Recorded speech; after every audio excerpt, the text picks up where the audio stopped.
नमस्कार मित्रांनो, आपल्या चॅनलमध्ये मी अमोल तुम्हा सर्वांचे स्वागत करतो. पाहूयात नवीन वर्षाची सुरुवात ही निफ्टी, बँक निफ्टीमध्ये कशा पद्धतीने होऊ शकते आणि आपल्याला काय संधी मिळतील हे आपण या व्हिडिओमध्ये पाहणार आहे. त्या अगोदर तुम्हा सर्वांना नवीन वर्षाच्या हार्दिक शुभेच्छा. त्याबरोबरच तुम्हाला नवीन वर्ष हे प्रॉफिटेबल असो आणि त्याबरोबरच हे वर्ष तुमच्या मार्केटमधल्या नॉलेजमध्ये काहीतरी भर टाकणारं असो आणि त्या दृष्टीने तुम्ही प्रयत्न करणंसुद्धा अपेक्षित आहे. आता सगळ्यात महत्त्वाचं की आज जे काही कामकाज झालेलं आहे त्यानंतर नवीन वर्षाची सुरुवात कशा पद्धतीने होऊ शकते. काल काय डिस्कशन केलं तर ते अगोदर थोडक्यात समजून घेऊयात. काल आपण क्लिअर डिस्कशन केलेलं होतं की जर मार्केट याच्या खाली निघतंय म्हणजे थोडंफार फ्लॅट ओपनिंग होऊन जर खाली जातं तर नक्कीच सेलिंग प्रेशर असणार आहे आणि आपण शॉर्ट साईडलाच मार्केटमध्ये बसणार आहोत. परंतु झालं काय, गॅपडाऊन ओपनिंग झाले आणि थोडा वेळ सस्टेन करून पुन्हा खाली आलेले. पण इथे आपल्याला ट्रेड प्लॅन कधी झाला असता जर मार्केट या लेवलला टेस्ट करायला आलं असतं आणि इथे एखादं डबल टॉप असेल किंवा कोणतंही एखादा ब्रेकआउट असेल किंवा साईडवेज झोन बनून ब्रेकडाऊन जर आला असेल किंवा ब्रेकआउट फेल्युअर तर तुम्ही इथे पुट घेऊ शकत होता किंवा शॉर्ट साईडचा ट्रेड प्लॅन करू शकत होता. परंतु तसं काही घडलेलं नाही. आमच्या स्वतःकडे इथे पुट असल्यामुळे म्हणजे कॅरी फॉरवर्ड होते निफ्टी, बँक निफ्टी आणि फिन निफ्टी. त्यामुळे आम्हाला काही इथे संधी मिळाली नाही किंवा गरजही नव्हती आणि या ठिकाणी प्रॉफिट बुक केलेलं आहे. काल जे डिस्कशन केलं होतं पहिलं मोठं टार्गेट म्हणजे नक्कीच आपण 520 ठेवलेलं होतं. म्हणजे 620ला जर भेटते तर 560 आहे, 520 आहे आणि महत्त्वाचं जे टार्गेट होतं, जे दोन टार्गेट डिस्कस केले ते होते 460 आणि जर 460 ब्रेक होते तर आपण 200च्या दिशेने जात आहोत, 200-250च्या. पण अगदी 460लाच एक महत्त्वाचा सपोर्ट मार्केटने घेतलेला आहे आणि तिथून वरती आला. मग तुम्ही या हॅमरवरती ट्रेड घेतला असेल तरीही वेल अँड गुड आहे किंवा या मॉर्निंग स्टार पॅटर्नवरती घेतला असेल तरीही काही हरकत नाही. तुम्हाला ही मुवमेंट कॅप्चर करता आली असेल. आम्ही स्वतः ही अवॉइड केलेली आहे कारण का वर्षाचा शेवटचा दिवस होता, अगदी ओपनिंगलाच चांगला प्रॉफिट होता. त्यामुळे नंतरून काही न करणं हेच योग्य वाटलं आणि त्या पद्धतीनेच आम्ही काम केलेलं आहे. आता नवीन वर्षाची सुरुवात कशी होऊ शकते का, ज्या पद्धतीने मार्केट कंटिन्यूअस फॉल होते गेल्या काही दिवसांपासून आणि महत्त्वाच्या सपोर्ट जवळ आहेत. म्हणजे ही जी रेंज आपण डिस्कस केली ना, कालचं क्लोजिंग किती आहे तर 644.90 आणि आजचं क्लोजिंग आहे 644.80. म्हणजे त्याच क्लोजिंगला आहे. म्हणजे जी रेंज ब्रेक होण्याची भीती होती ना ती अजूनही तशीच आहे, पण ती ब्रेक झाली नाही ही त्याहून एक चांगली गोष्ट आहे.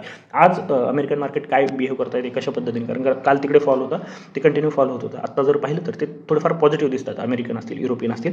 मग कदाचित जर उद्या आपण या रेंजमध्ये वरती आलो, काल जे डिस्कशन केलेलं होतं इथे काय असू शकतात, एस एल असू शकतात. ते एस एल घ्यायला मार्केट एकदा येऊ शकतं किंवा हे एस एल घ्यायला एकदा येऊ शकतं. आता हे उद्या आपल्याला कळणार आहे, म्हणून उद्यासाठीचे जे लेवल आहेत ना ते आपण डिस्कस करूया. पण त्या अगोदर एक महत्त्वाची गोष्ट मला तुम्हाला सांगायची. अगदी 2 ते 3 मिनिट गेले आणि हाच दिवस हा योग्य आहे ती चर्चा करण्यासाठी. कारण आता 2024 संपत आहे. बरेच जणांची अपेक्षा असेल की 2025मध्ये आम्ही प्रॉफिटेबल होऊ किंवा बऱ्याचशा योजना मनात आखलेल्या असतील. त्या अगोदर फक्त एक सत्य परिस्थिती, तुम्ही त्यामध्ये कुठे आहात हे समजून घ्या आणि तुम्ही तुमचा निर्णय घेण्यासाठी फ्री आहात. ज्या पद्धतीने आपले चार्ट असतील, इंडेक्स असतील, निफ्टी, बँक निफ्टी, स्टॉक याचे चार्ट असतात ना, तसेच तुमच्या PNLचा सुद्धा एक चार्ट असला पाहिजे किंवा असतोच प्रत्येकाच्या. आणि तो चार्ट जर तुम्हाला या पद्धतीने दिसत असेल, म्हणजे तुम्ही पूर्ण वर्षभराचं जर कॅल्क्युलेशन केलं तर तुम्हाला या पद्धतीने दिसत असेल तर तुम्ही काळजी करण्यासारखं काही नाही आहे. म्हणजे जर सपोज तुम्ही एखाद्या दिवशी 4,000 प्रॉफिट करताय, 4,000 लॉस करताय किंवा त्या रेंजमध्ये 4-5 हजाराचा प्रॉफिट असेल, 4-5 हजाराचा लॉस असेल, काही हरकत नाही. म्हणजे ओव्हरऑल तुम्ही नेक टू नेक थोडंफार लॉसमध्येच असेल कारण का तुमचं ब्रोकरेज वगैरे जास्त आहे. पण या सिच्युएशनमध्ये काय होतं, तुम्ही प्रॉफिट करताय, लॉस करताय, प्रॉफिट करताय, लॉस करताय. म्हणजे आत्ता तुम्ही आपल्या मार्केटच्या भाषेमध्ये बोलायचं झालं तर तुम्ही साईडवेज झोनमध्ये आहात. लक्षात घ्या, याच्यामध्ये तुम्हाला टिकून राहणं गरजेचं होतं. 2024मध्ये आपण खूप साऱ्या गोष्टी पाहिलेल्या आहेत. म्हणजे अगदी जनरल इलेक्शन असेल, महाराष्ट्राचं इलेक्शन असेल, युद्ध असेल किंवा इतर साऱ्या बऱ्याचशा गोष्टी. सगळ्यात महत्त्वाचं मार्केटशी रिलेटेड या बाह्य गोष्टी होत्या ज्या मार्केटवरती इम्पॅक्ट करत होत्या. मार्केटच्या आतमधल्या गोष्टी काय होत्या तर विकली एक्सपायरी बॅन झालेली आहे आणि त्याच्यामुळे व्हॉल्यूम किती ड्राय झालं हे तुमच्या लक्षात आलं असेल. किंवा आता जी इम्प्लिमेंट होणार आहे ती आहे लॉट साईज. या बऱ्याचशा गोष्टी सध्याला आपल्याला चेंज होताना पाहायला मिळालेलं आहे आणि हे शेवटचे 2-3 महिने जे आहेत ना ते ट्रान्झिशन फेज आहे मार्केटचा. मार्केट अडॅप्ट करते स्वतःला. ज्या पद्धतीने लॉट साईज वाढत आहेत, विकली एक्सपायरी बंद होत आहेत किंवा व्हॉल्यूम कमी होतोय आणि परत तिकडे बॉन्ड यील्ड वाढलेले आहेत, FIs सेलिंग करतायत. आत्तापर्यंत हिस्ट्रीमधला हायेस्ट सेलिंग 2024मध्ये झालेला आहे. म्हणजे या सगळ्यांना अडॅप्ट करते आणि त्यात जर तुम्ही या पद्धतीचं कामकाज केलेलं असेल ना पूर्ण वर्षभरामध्ये साईडवेज असाल, काही हरकत नाही. इथे तुम्ही मार्केटमध्ये टिकून राहू शकता किंवा 2025मध्ये ज्यावेळेस तुम्ही एंटर करताय ना तुमच्या स्ट्रॅटजीमध्ये थोडं बहुत चेंजेस करून थोडं बेटर करून तुम्ही नक्कीच या झोनचा ब्रेकआउट येण्याचा प्रयत्न तुमचा असू शकतो किंवा त्याची शक्यता आहे असं समजून घ्या. म्हणजे जर तुमचा ग्राफ या पद्धतीने असेल. आता दुसरी जी पद्धत आहे त्यामध्ये तुमचा ग्राफ या पद्धतीने जर असेल ना तर तुम्ही मार्केटमध्ये थांबणं योग्य आहे. लक्षात घ्या, या पद्धतीने म्हणजे काय, तुम्ही जर एखाद्या दिवशी 2,000 प्रॉफिट करताय आणि दुसऱ्या दिवशी 10,000चा लॉस करताय किंवा 7,000चा 6,000चा लॉस करताय, म्हणजे तुमचा 2-3 दिवसाचा प्रॉफिट हा एका दिवसाचा जर लॉस असेल ना तर तुम्ही मार्केटमधून थांबणं कधीही योग्य. मार्केटमधून इन द सेन्स खास करून ऑप्शन ट्रेडिंग, ही जी चर्चा करतो ना ती खास ऑप्शन ट्रेडिंग विषयीची आहे. कारण ऑप्शन ट्रेडिंगमध्येच सगळ्यात जास्त लॉस होतो. मग तुम्ही बाकीच्या गोष्टी एक्सप्लोअर करा. मग त्यामध्ये स्विंग ट्रेडिंग असतील, इन्व्हेस्टमेंट असेल, शॉर्ट टर्म असेल, त्या एक्सप्लोर करा. पण ऑप्शन ट्रेडिंगमधून थांबणं कधीही योग्य. कमीत कमी पुढचे 3-4 महिने तुम्ही विचार करा की नक्की काय होतं आहे, तुम्हाला काय बदल करावे लागतील, तुमचा लॉस कशामुळे होतो आहे. जर या पद्धतीचा तुमचा चार्ट असेल PNLचा तर तुम्ही थांबणं नक्कीच गरजेचं आहे. आणि तिसरा, जर तुम्ही या पद्धतीने तुमचा चार्ट असेल म्हणजे तुम्ही लॉसपेक्षा प्रॉफिट नेहमीच जास्त करताय, ओव्हरऑल तुम्ही प्रॉफिटमध्ये आहात, तर नो डाऊट तुम्हाला काही वेगळं सांगण्याची आवश्यकता नाही आहे, तुम्ही नक्कीच कंटिन्यू करू शकता. पण यामध्ये तुम्ही कंटिन्यू करू शकता, ही जी फर्स्ट केस आहे ना, त्या लोकांनी नक्कीच कंटिन्यू करायला पाहिजे. पण थोडेफार चेंजेस आपल्या स्ट्रॅटजीमध्ये, आपल्या प्लॅनिंगमध्ये किंवा आपले जे ॲनालिसिस आहे त्याच्यामध्ये करावं लागेल. इथे तुम्हाला जी सेकंड सिनेरिओ आहे तिथे नक्कीच तुम्हाला खूप सारे बदल करायचे आहेत. पण ते कधी, ते तुम्ही ट्रेडिंग थांबवून करायचे आहेत. ट्रेडिंग थांबवा, पेपर ट्रेडिंग असेल किंवा तुम्ही ज्या पद्धतीने ॲनालाइज करू शकता, ॲप्लिकेशन्स येतात ज्याच्यामध्ये तुम्ही ट्रेडिंग करू शकता, व्हर्च्युअल ट्रेडिंग, ते वापरून तुम्ही पुढचे 2-3 महिने ॲनालाइज करून पहा की तुम्ही कुठे आहात, काय करताय. नाहीतर काय होईल, ज्या पद्धतीने 2024 गेलं त्याच्यापेक्षा जास्त लॉस तुम्हाला 2025मध्ये होण्याची शक्यता आहे. म्हणून खास करून हा सेकंड सिनेरिओ ज्यांच्या PNLमध्ये आहे, चेक करा, आज ज्यांच्या PNLमध्ये आहे त्यांनी नक्कीच थांबा. मी पुन्हा एकदा सांगतो, नक्की थांबा. नॉर्मली इथे हे निगेटिव्ह वाटेल सगळ्यांना ऐकायला, पण हे गरजेचं आहे. तुम्ही थांबा, 2-3 महिने थांबा कमीत कमी, आणि विचार करा आणि त्याच्यानंतर डिसिजन घ्या. इथे थोडंफार चेंजेस करून थोडंफार मेहनत घेतली तर तुम्ही नक्कीच प्रॉफिटमध्ये येऊ शकता. आणि अजून एक महत्त्वाचं, काल आपण जे सांगितलं होतं मी की 2025 कशा पद्धतीने असू शकतं यावरती एक म्हणजे लॉंग टर्म व्ह्यू जो आहे निफ्टीवरती किंवा बँक निफ्टीवरती 2025साठी त्याचा व्हिडिओ, पण मी विचार करतो तो शनिवारी आपण बनवूयात. म्हणजे जे काही विकली क्लोजिंग आहे ना ते एकदा झालं की मग शनिवारी पूर्ण ओव्हरऑल 2025मध्ये मार्केट कशा पद्धतीने राहू शकतं त्यावरती एक व्ह्यू बनवूयात, किंवा अपसाईड डाऊनसाईड याचे मॅक्सिमम टार्गेट काय असू शकतात हे पाहणार आहोत. तर आता उद्यासाठी महत्त्वाची जे लेवल आहे ते डिस्कशन करूयात. यानंतर वेगळं काही सांगणार नाही आहे, अगदी बेसिक गोष्ट उद्यासाठी लक्षात ठेवा, मार्केट उद्या सरप्राईज करू शकतं. म्हणून 2025 आहे, नवीन वर्ष आहे, मोठे ट्रेड टाळा, छोटे मोठे ट्रेड करा.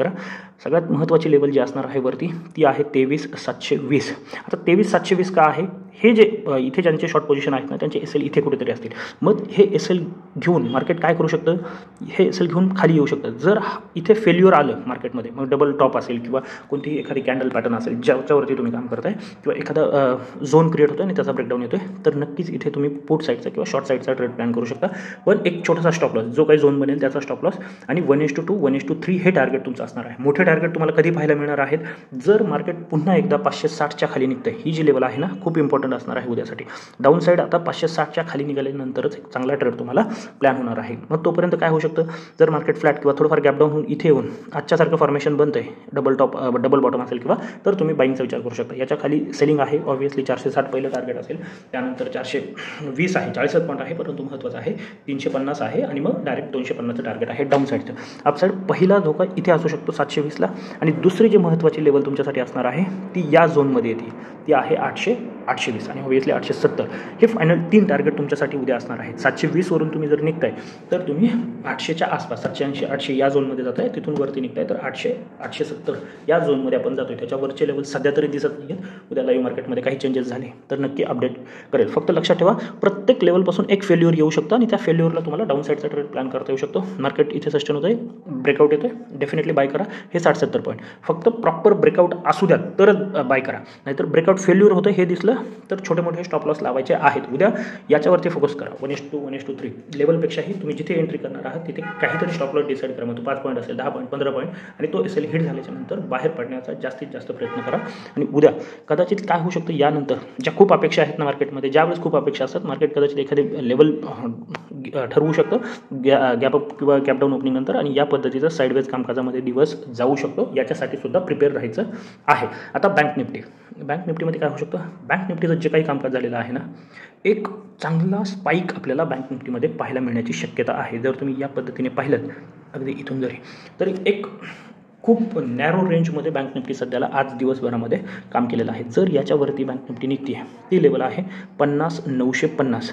तुम्ही 51,000 पकडून चला राऊंड फिगर, म्हणजे याचासुद्धा ब्रेकआउट आपल्याला पाहायला मिळेल. हे 70-80 पॉईंट सोडून दिलेत, काही हरकत नाही. मग 51,000च्या वरती जर मार्केट निघते ना, तर अगदी ही लेवल 51,200 असेल किंवा 51,450, 500 इथपर्यंत सुद्धा आपल्याला मार्केट जाताना पाहायला मिळू शकतो. आणि एक्स्ट्रीम केस जर खूपच चांगलं निफ्टी ब्रेकआउट येते, आज ग्लोबल मार्केट पॉझिटिव्ह क्लोज झाले, तर तुम्ही अगदी 51,800, 51,900पर्यंतचा प्रवाससुद्धा पाहू शकता. डाऊन साईडसुद्धा तेवढीच सिव्हिअर असणार आहे. पण डाऊन साईडसाठी एक महत्त्वाची लेवल जी आहे ना ती मार्क करून ठेवा, ती आहे 50,700. जोपर्यंत 50,700च्या वरती मार्केट आहे ना तोपर्यंत काहीही घाबरण्याचं कारण नाही आहे. कारण का निफ्टीने जरी त्या दिवशीचा लो ब्रेक केला असला तरी बँक निफ्टीने मात्र एक चांगला सपोर्ट घेऊन वरती आलेलं आहे. म्हणजे कालही बँक निफ्टीमध्ये तेवढं सिव्हिअर नव्हतं, आजही नाही आहे. म्हणून उद्यासाठी महत्त्वाची लेवल आहे 50-700. 50-700 ब्रेक झाल्याच्या नंतर एकदा मार्केट 50-600 100 पॉईंट आहे, ही महत्त्वाची लेवल. जर 50-600 एकदा ब्रेक झालं, हे 100 पॉईंटमध्ये कदाचित कुठूनही रिव्हर्सल येऊ शकतं. पण ही लेवल ब्रेक झाल्याच्या नंतर टार्गेट अगदी 49,500च्या जवळपास पोहोचत आहे. ते उद्याच येतील अशातला भाग नाही आहे, 2-3 दिवसात येतील. पण 49,500पर्यंतचा मार्ग मोकळा होत आहे मार्केटसाठी. खरं तर ते 49,350 आहे, पण 49,500 राऊंड फिगर आत्ता सांगून ठेवतो आहे. मग त्याच्या खाली इथे उद्यासाठी जर टार्गेट असतील तर मग ते 450 असू शकतात, 200 आहेत आणि 50,000 ही एक राऊंड फिगर आहे. 49,800 200 पॉईंटने तुम्ही ठेवू शकता.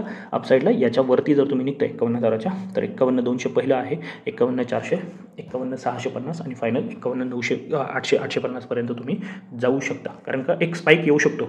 काल दुपारनंतर अगदी दुपारी 1:30-2च्या नंतर ज्या रेंजमध्ये आहे ना, त्याच रेंजमध्ये आज मार्केट आहे. फक्त ती रेंज अतिशय छोटी होत चाललेली आहे. एक स्पाईक येण्याची शक्यता बँक निफ्टीमध्ये आहे. नवीन वर्ष पुन्हा एकदा तुम्हाला सर्वांना प्रॉफिटेबल जावो ही अपेक्षा. जर ही माहिती आवडली असेल तर नक्की व्हिडिओला लाईक करून चॅनलला सबस्क्राईब करून. तर आजच्यासाठी एवढंच. धन्यवाद. जय हिंद, जय महाराष्ट्र अँड कीप ट्रेडिंग.